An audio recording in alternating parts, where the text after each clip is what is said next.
Welcome to KXLY4 News at 4:30, a special edition. Friends and family of one of the men killed in the Spokane murder for hire case are still looking for the body. The day after the mastermind behind the murder pled guilty. Good evening and thanks for joining us. I'm KXLY. Aaron Luna has the night off. Well, in court Friday, Henriksen pleaded guilty to murder for hire of a Spokane man, Doug Carlisle, and also Christopher Clark, who disappeared in 2012. KXLY4's Grace Ditzler in studio working for you tonight. And Grace, we've heard a lot about the murder of Doug Carlisle in his South Hill home, but Christopher Clark is also one of the victims whose family is still trying to find closure, right?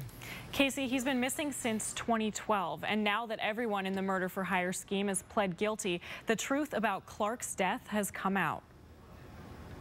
Almost 2 years ago, Doug Carlisle was murdered in his South Hill home by Timothy Suko.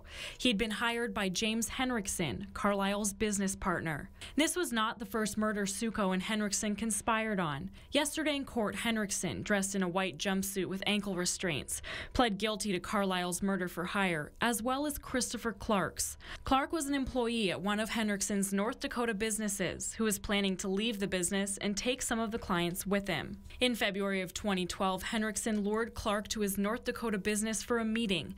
Then once he turned his back, Suko beat him with a metal object, breaking his skull. But Clark's body has never been found. Last month, Clark's mother posted to a Facebook page dedicated to finding him after news broke that Suko and Henriksen were charged in his murder. She writes, "I'm struggling to keep the tears at bay and feeling a deep sadness and anger. I want to bring Casey home and be there for the trial of the monsters who are responsible for his brutal murder. Where is Casey? Why am I still having to ask this question over 3 years after he disappeared? I can hardly wrap my mind around the brutality, the devastating loss." But there will be no trial for these men. They all pled guilty to the murder for hire scheme. Suko, who admitted to killing Clark and Doug Carlisle, faces 30 years in prison. Henriksen, who ordered the murders, faces up to 40 years in prison, followed by a lifetime of supervised release. He also faces a $100,000 fine and $2 million in restitution to the families of the victims.